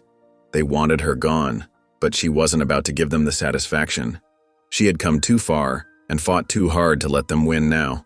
Her jaw set with determination as she reached for her phone, ready to fight back against this latest attack with everything she had. The high-security courtroom hummed with tension as Robert Langston entered, his orange jumpsuit a stark contrast to the expensive suits he once wore. Despite the handcuffs and chains that clinked with each step, he carried himself with the same arrogant authority that had defined his years on the bench. His weathered face showed no trace of shame as his eyes swept the packed gallery until they found Amara, and his lips curved into that familiar condescending smirk that had intimidated so many before her. "You really think you've won, don't you?" he said loud enough for her to hear as he passed, his voice carrying that same smooth confidence that had once commanded the very same courtroom. The trial unfolded like a carefully orchestrated drama, with every moment weighted in significance. Langston's plea of not guilty echoed through the courtroom, followed by his legal team's passionate claims of political persecution. His lead attorney, Marcus Bennett, argued fiercely to suppress the flash drive evidence, citing illegal acquisition and chain of custody issues. his polished shoes clicking against the floor as he paced before the judge. But the parade of witnesses proved devastating, each one more damaging than the last. Former courthouse employees stepped forward, their testimonies painting a picture of systematic corruption that spanned decades. A clerk described watching Langston accept envelopes of cash in his chambers, her voice trembling as she recalled specific dates and amounts. A prosecutor admitted to rigging cases at his direction, hanging his head in shame as he detailed the manipulation of evidence. Each testimony added another brick to the wall of evidence, building an insurmountable case against the former judge. When Amara took the stand, she felt Langston's cold stare trying to break her resolve, but she sat tall and proud.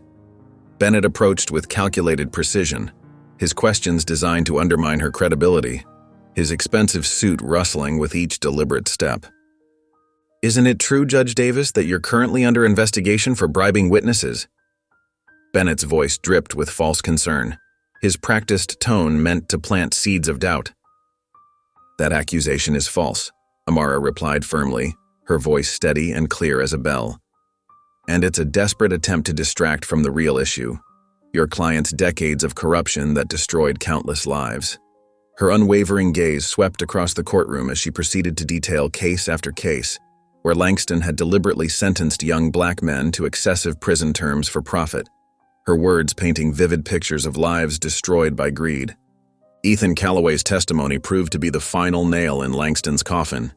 His hands shook as he read from emails that explicitly detailed Langston's instructions for rigging trials, his voice growing stronger with each damning revelation.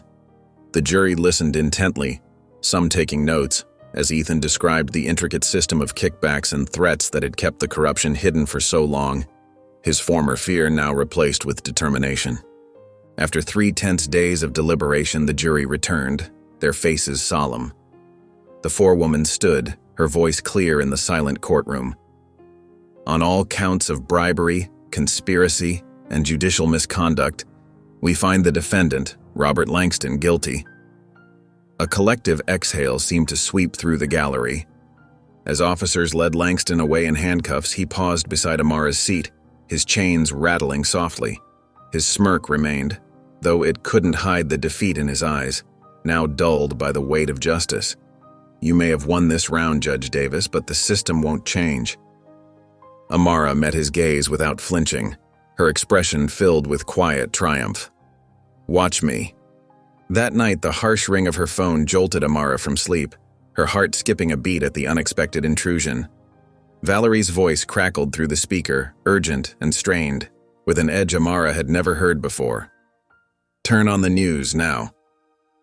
Fumbling for the remote in the darkness, Amara clicked on her TV with trembling fingers. The bright screen illuminated her darkened bedroom, casting harsh shadows on the walls as bold letters scrolled across the bottom. "Breaking: Judge Amara Davis under investigation for bribery allegations." Her heart pounded against her ribs as the news anchor's voice filled the room, each word feeling like a physical blow. Sources claim Judge Davis allegedly bribed key witnesses during the Langston trial, including prosecutor Ethan Calloway. The allegations spread like wildfire through every news outlet and social media platform. Within hours, the Judicial Ethics Committee issued a stern statement demanding her immediate resignation, their words dripping with predetermined guilt. Criminal investigators showed up at her office without warning, methodically boxing files and seizing her computer, while curious onlookers gathered in the hallway. In the courthouse hallways, whispers followed her like persistent shadows. Some staff members who had celebrated Langston's conviction now avoided eye contact, scurrying away when she approached. Others openly questioned her integrity, their accusations barely concealed behind raised hands and pointed fingers. But a core group stood firm, fellow judges who had witnessed her unwavering ethics firsthand, community leaders who knew her character intimately, and citizens whose lives she had impacted through years of fair rulings. "This is textbook character assassination," Malik said, his voice tight with anger as he spread papers across Amara's dining room table. Valerie nodded grimly, her fingers flying over her laptop keyboard with determined precision. They worked through endless nights tracking complex money transfers, following paper trails that seemed to lead nowhere, and interviewing contacts who might hold pieces of the puzzle. Their breakthrough came from an unexpected source, a former clerk named Thomas Martinez who had worked under Langston. His face was drawn with worry as he approached them after hours. "I can't live with this," he told them, hands shaking as he handed over a USB drive, his voice barely above a whisper. "They paid me to say I saw you accepting bribes, but I kept everything. I knew it wasn't right." The USB contained damning emails, but more importantly, a recorded phone call that would change everything. Langston's voice, clear and cold as winter frost. "Plant the evidence. Make it look real. I want her destroyed before I go down. Leave no trace of our involvement." The Ethics Committee hearing room fell silent as Amara walked in, her footsteps echoing on the polished floor. 7 stern faces stared down at her from the raised platform, their expressions a mix of judgment and predetermined conviction. The committee chair, Judge Eleanor Wright, barely concealed her disdain behind a thin veneer of professionalism. "This is your last chance to step down quietly," Wright said, her tone dripping with false sympathy that fooled no one. "Save yourself the embarrassment of a public hearing." Amara stood calm and collected despite the storm raging in her chest. "Before we proceed, I'd like to submit new evidence." She nodded to Valerie, who played the recording with steady hands. Langston's voice filled the room, detailing his elaborate plan for revenge, leaving no doubt about the truth. The committee members shifted uncomfortably in their seats, exchanging worried glances. Wright's face paled visibly as the recording continued. The case against Amara dissolved in minutes, exposed as the carefully crafted fabrication it was. Walking out of the hearing room, Amara held her head high, her shoulders straight despite the weight of the ordeal. Camera flashes erupted like lightning as reporters swarmed around her, shouting questions, but she moved through them with quiet dignity, her vindication speaking louder than any statement could. The attempt to destroy her had failed. She had won, not just for herself, but for justice itself. Days later, the afternoon sun filtered through the high windows of courtroom 3B, casting long shadows across the empty wooden benches. Amara Davis stood at the center, her fingers trailing along the smooth surface of the judge's bench. The room felt different now, lighter somehow, as if Langston's dark influence had finally been cleansed from its walls. The polished oak gleamed in the sunlight, and even the American flag in the corner seemed to stand a little prouder. Over the next few weeks, she methodically rebuilt the courthouse from within. One by one, she identified and removed staff members who had enabled Langston's corruption. In their place, she hired passionate young lawyers who shared her vision for justice, public defenders with fire in their eyes and determination in their hearts. Each interview was thorough, each candidate carefully vetted to ensure they understood the weight of their responsibility. "Your background checks need to be thorough," she told Valerie as they reviewed applications, spreading the papers across her mahogany desk. "We can't risk another corrupt influence taking root here. Look especially at their pro bono work and community involvement." New policies emerged under her leadership. Cases were randomly assigned to prevent judge shopping. Plea deals required extensive documentation and review. Private prison connections were strictly monitored and regulated. She personally oversaw the implementation of each change, working late into the evenings to ensure everything was done right. Then came the case that touched her heart. Jamal Brooks's appeal landed on her desk. She remembered his face from the jail cell they'd shared, remembered the quiet dignity in his eyes despite his wrongful imprisonment. His file was thick with inconsistencies that no one had bothered to investigate before. The trial proceeded with meticulous care. Evidence that had been used to convict him years ago crumbled under proper scrutiny. Witnesses recanted their coached testimonies, some breaking down in tears as they revealed how they'd been pressured to lie. The truth emerged. Jamal had been innocent all along, a victim of Langston's corrupt system. "In light of the evidence presented," Amara declared, her voice steady and clear in the hushed courtroom, "this court finds Jamal Brooks innocent of all charges. His conviction is hereby vacated and expunged from the record." Her gavel struck with purpose, its sound echoing through the chamber. Jamal's family erupted in tears of joy. His mother hugged him tight, years of pain finally lifting from her shoulders. The sight brought a lump to Amara's throat as she watched from the bench. As the courtroom cleared, Officer Grady, the security guard who had once dismissed her at the door, approached her bench. His face was lined with regret, his usual swagger replaced by humility. His badge, once worn with unquestioning pride, now seemed to weigh heavily on his chest. "Judge Davis," he said, his voice rough with emotion. "I need to apologize. I was part of the problem. The way I treated you that first day. It wasn't right. But watching you change things, seeing how you fought for justice, it made me see things differently. Thank you for that." That evening, Amara sat in her office holding an old photograph of her mother, Elaine. The image was worn at the edges, but her mother's determined smile remained clear and bright. The setting sun painted the room in warm golden hues, reminding her of countless evenings spent visiting her mother in prison. "I did it, Mom," she whispered, touching the photo gently. "I made it right." A tear rolled down her cheek as she thought of all the families who would never have to endure what hers had. A knock at her door interrupted her thoughts. Valerie and Malik entered, their faces bright with purpose and pride. The stack of files in their arms represented more lives waiting for justice. "Ready for your next case, Judge Davis?" Valerie asked, holding up a fresh case file. Amara reached for her gavel, feeling its familiar weight. A smile spread across her face as she answered, "Always." There was still so much work to be done, but for the first time in years, she felt truly hopeful about the future of justice in their community. Hours later, Amara stood before her mirror in her chambers, carefully adjusting the black judicial robe that draped over her shoulders. The fabric felt heavier today, weighted with the importance of what lay ahead. Sunlight streamed through the window, casting long shadows across the polished floor as Valerie and Malik watched her in silence from across the room.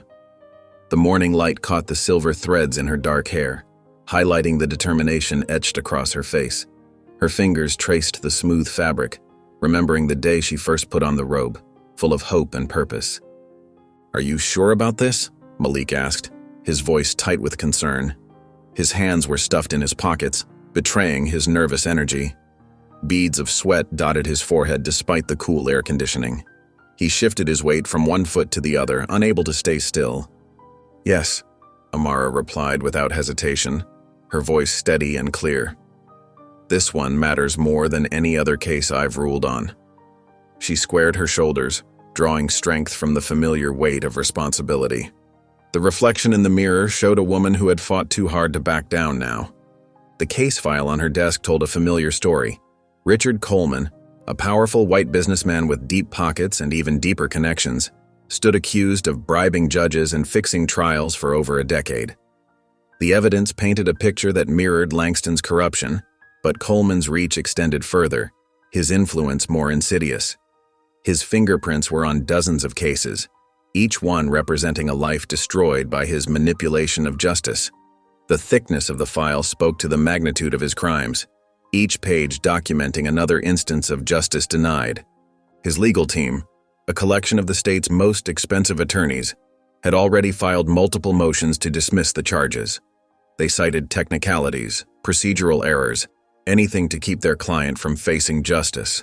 Their latest argument targeted Amara herself, claiming her experience with Langston made her too biased to preside over Coleman's case fairly.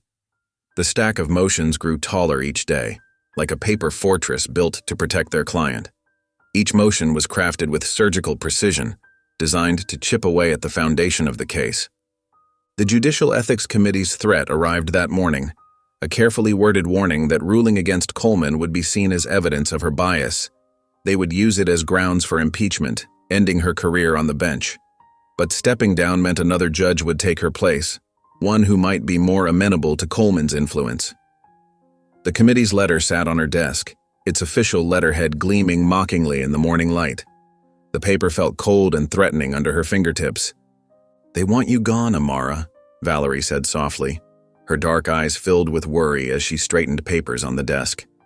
"Don't give them a reason."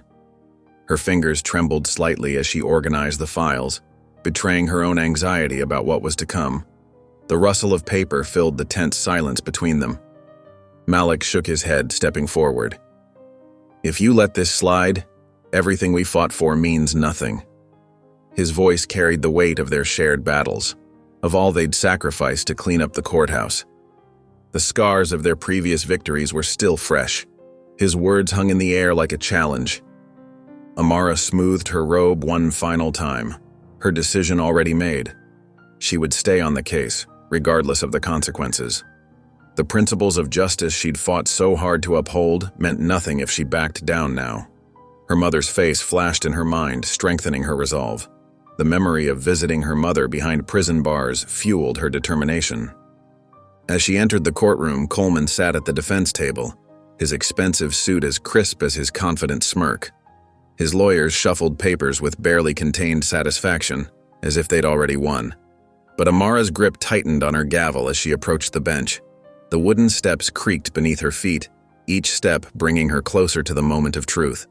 The familiar sounds of the courtroom, whispered conversations, shuffling papers, the soft thud of the security door, faded into the background.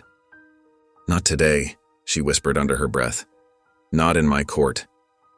The words carried the weight of a promise, not just to herself, but to every person who had ever been denied justice in these halls. Her whisper held years of determination, countless sleepless nights, and an unwavering commitment to what was right. That night, the clock on Amara's office wall ticked past midnight as she rubbed her tired eyes. Case files littered her desk, each one demanding attention, each representing a life hanging in the balance. The quiet of the empty courthouse wrapped around her like a familiar blanket, broken only by the soft hum of the ancient heating system and the occasional distant sound of the night janitor's cart until the slow creak of her chamber door broke the silence. A man in an expensive charcoal suit stepped inside without knocking, his presence filling the room with an air of quiet menace. His polished shoes clicked against the floor as he approached her desk, each step deliberate and measured. She recognized him immediately. James Morrison, Coleman's personal fixer, known for making legal problems disappear with ruthless efficiency. "You're making a mistake, Judge Davis," he said, closing the door behind him with a soft click that echoed in the stillness of her chambers. Morrison settled into the chair across from her desk, adjusting his silk tie with practiced precision. "Let's be reasonable here. This case doesn't need to define your career." His voice was smooth, practiced, like oil on water, carrying the weight of unspoken threats beneath its polished surface. "My client is willing to be generous, step down from the case, and the Ethics Committee's investigation disappears. Everyone wins." He spread his hands in a gesture of false sincerity, his gold cufflinks catching the dim light. "You keep your position and Mr. Coleman handles his situation through more appropriate channels." Amara's jaw tightened, her teeth clenching against the words she wanted to hurl at him. But before she could respond, Morrison reached into his jacket with deliberate slowness. He withdrew a crisp white envelope and placed it on her desk, sliding it toward her with one manicured finger, his signet ring glinting. Inside was a check. The number made her breath catch. $5 million made out to her name. The paper felt heavy in her hands, weighted with corruption, each digit a mockery of everything she'd fought to achieve. "Consider it a gesture of goodwill," Morrison said, his smile never reaching his eyes, cold and calculating like a shark's. Anger surged through Amara's body, hot and fierce. She stood up slowly, her height allowing her to tower over the seated lawyer, her shadow falling across his face. Her voice came out low and dangerous, trembling with controlled fury. "Get out of my office, now." Morrison's smile didn't waver as he rose, brushing an invisible speck from his sleeve. "Think carefully, Judge Davis," he said, straightening his jacket with meticulous care. "We have more power than you think." The next morning, Amara's hands shook as she stared at her front door, the early sunlight making the vandalism even more garish. Bright red spray paint screamed, "Last warning," across the white surface, drips of paint running down like bloody tears. Her neighbors gathered on their perfectly manicured lawns, whispering and pointing, some with phones raised to capture the scene. Inside, among her mail, she found a letter, innocuous among the bills and advertisements. It contained details about her family, her mother's prison schedule, her cousin's children's school routes, even her aunt's medical appointments.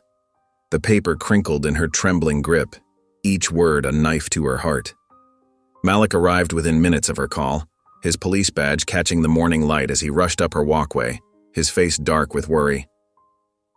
"This isn't a game anymore," he said, pacing her living room like a caged tiger. "You need protection. Real security, not just courthouse guards. These people mean business." Later that evening, Amara sat alone in her office, the empty envelope from Morrison lying on her desk like a serpent poised to strike. The fireplace crackled softly in the corner, a luxury from the courthouse's older days when judges were treated like minor royalty. She picked up the envelope, feeling its expensive paper between her fingers, noting the watermark that probably cost more than most people's weekly grocery bill. Without hesitation, she walked to the fireplace and tossed it in. The flames caught quickly, turning the white paper brown, then black, then to ash. She watched it burn, her decision already made, her spine straight and her resolve hardening like steel in a forge. The dancing flames reflected in her eyes, matching the fire of determination within them. The courtroom buzzed with tension as people packed themselves into every available seat, the wooden benches creaking under the weight of the crowd. Journalists clutched their notepads with white-knuckled grips. Activists held their breath in anticipation, and political figures shifted uncomfortably in their expensive suits, their faces drawn with worry. Camera crews lined the back wall, their lenses focused on the empty judge's bench, red lights blinking steadily in the hushed atmosphere. When Amara entered, the room fell silent, as if someone had pressed a cosmic mute button. Her black robe swept behind her as she took her seat with measured grace, her gaze settling directly on Richard Coleman with unwavering intensity. He sat at the defense table in his $1,000 suit, still wearing his trademark smirk, but something flickered in his eyes when she met his stare, a flash of uncertainty he couldn't quite hide. The prosecution's case was methodical and devastating, like a surgeon's precise incisions. Document after damning document showed Coleman's fingerprints on dozens of fixed trials, each piece of evidence another nail in his coffin. Bank records revealed millions flowing through offshore accounts, a complex web of deceit spanning years. Former employees testified about delivering bribes in manila envelopes, their testimonies painting a clear picture of systematic corruption. "Mr. Coleman personally instructed me to ensure certain cases went to specific judges," a former clerk testified, her voice shaking but growing stronger with each word. "He said it was just business, like he was ordering office supplies instead of buying justice." Coleman's legal team fought back hard, their desperation showing in their aggressive tactics. They called the witnesses disgruntled employees with axes to grind. They filed motion after motion, trying to delay proceedings with paper-thin arguments. Their attacks grew personal, becoming more vicious as their options dwindled. "Judge Davis's bias is clear," Coleman's lead attorney argued, his voice dripping with condescension. "Her crusade against Judge Langston proves she has a vendetta against successful white men in positions of power. This entire trial is nothing but a witch hunt." Amara maintained her composure throughout, her face a mask of professional calm as she ruled on objections with steady clarity. But the real turning point came when Coleman himself took the stand, his hubris leading him to believe he could charm the court as he had so many times before, like a snake charmer who'd lost his touch. That's when Ethan Calloway stood up for cross-examination, his moment of truth arriving at last. The young prosecutor's hands trembled slightly as he approached the stand, but his voice was firm, carrying the weight of justice behind it. "Mr. Coleman," Ethan began, meeting the defendant's eyes without flinching, "could you explain this email where you discuss handling Judge Martinez after he refused to play ball? Your exact words were quite colorful." Coleman's smirk faltered like a crack appearing in a marble statue. "I don't recall that correspondence," he said, his confidence wavering for the first time.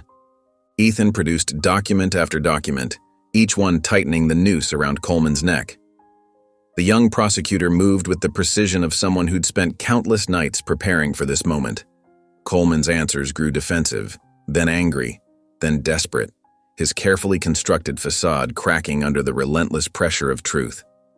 When it came time for the verdict, Amara's voice rang clear through the silent courtroom, carrying to every corner like a bell of justice. "The evidence in this case is overwhelming and undeniable. Mr. Coleman has corrupted the very foundation of justice for personal gain, treating our courts like his personal playground." She detailed each count, each violation, each betrayal of the public trust with methodical precision. Then she delivered the sentence, the maximum penalty allowed by law, her words falling like hammer blows in the hushed courtroom. The courtroom erupted into chaos. Supporters cheered and clapped while Coleman's allies rose in outrage, their faces red with fury. Security had to restore order as Coleman was led away in handcuffs, his smirk finally gone, replaced by the hollow look of a man facing his own mortality. Outside the courthouse, reporters swarmed toward Amara like moths to a flame, shouting questions and thrusting microphones forward in a cacophony of noise.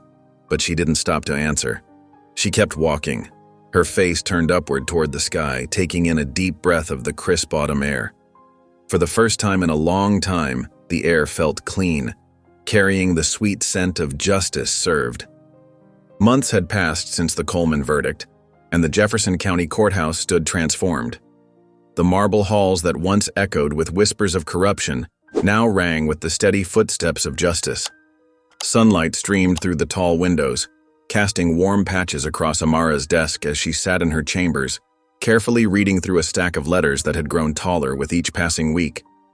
Her fingers traced over the handwritten words of gratitude, each story a testament to lives changed. One letter came from a mother whose son had been wrongfully convicted under Langston's reign, now free and rebuilding his life. Another was from a young public defender who had found the courage to fight harder for his clients after watching Amara stand her ground. "Dear Judge Davis," one letter began, the paper worn from being folded and unfolded many times. "I never thought I'd see justice in this courthouse, but you changed that. You gave me back my faith." The transformation of Jefferson County Courthouse hadn't happened overnight. Like a garden emerging from winter, change came gradually but unmistakably. The old guard of corrupt officials had been replaced by a new generation of legal professionals committed to equal justice. The courthouse security team, once tools of intimidation, now treated everyone with respect regardless of their background. In the months following Coleman's conviction, the ripples of change spread far beyond the courthouse steps. The state Supreme Court implemented strict new guidelines for judicial conduct, including mandatory financial disclosures and regular audits. Private prison contracts came under intense scrutiny, with several being terminated after investigations revealed corrupt dealings. More significantly, the face of justice itself began to change. Young Black and Latino law students who had once believed the system was permanently stacked against them started applying to law schools in record numbers. Many cited Amara's story as their inspiration, proof that one person could indeed change the system from within. The clerk's office, once Langston's domain of discrimination, now bustled with diverse faces and voices. Where defendants of color had once been treated with automatic suspicion, now everyone received equal treatment under the law. Even the courthouse cafeteria, once segregated by unofficial custom, had become a place where judges, lawyers, and courthouse staff of all backgrounds sat together. A knock at her chamber door pulled Amara from her reflections. Valerie entered first, her usual professional demeanor barely containing her excitement. Malik followed, carrying a thick folder and wearing the broad smile that always meant good news. "You're not going to believe this," Valerie said, practically bouncing on her heels. "The governor just signed off on it." Malik laid the folder on Amara's desk, opening it to reveal official documents bearing the state seal. "They're calling it the Davis Initiative," he explained, his voice filled with pride. "A comprehensive program to reform the judicial system nationwide." Amara picked up the documents, her hands trembling slightly as she read the details. The initiative would establish independent oversight committees for judicial conduct, create new pathways for reviewing potentially corrupt verdicts, and implement mandatory bias training for all court officials. Most importantly, it would provide resources and support for minority law students and young lawyers committed to reform. "They want you to head the commission," Valerie added softly, "to oversee the whole thing." Amara sat back in her chair, memories washing over her like waves. She remembered her mother, Elaine, being led away in handcuffs all those years ago, convicted by a system that saw her guilt as a foregone conclusion. She remembered her own first day at this courthouse, being told to wait outside because she couldn't possibly be a judge. She remembered Langston's smirk, Coleman's threats, and all the moments she'd nearly lost hope. But she also remembered the victories, the moment Langston's empire crumbled, the day Coleman's verdict was read, the faces of those she'd helped, the lives she'd changed, the system she'd helped begin to heal. Rising from her desk, Amara walked to the window. Below, people moved up and down the courthouse steps, citizens seeking justice, lawyers fighting for their clients, judges upholding the law. The scene looked different now. Hope had replaced fear. Trust had begun to overcome suspicion. She turned back to her oldest allies, the ones who had stood beside her through every battle. "It's time," she said simply. Later that afternoon, Amara entered her courtroom for the final time as a sitting judge. The room was empty, the afternoon sun casting long shadows across the polished wood. She walked slowly to the bench, her footsteps echoing in the silence. This space, once a battlefield, had become sacred ground, a place where justice had finally begun to mean what it was supposed to mean. Her hands traced the smooth wood of the bench, remembering every case, every decision, every moment of truth. Slowly, deliberately, she removed her judicial robe. The heavy black fabric that had once felt like armor now felt like a chapter closing.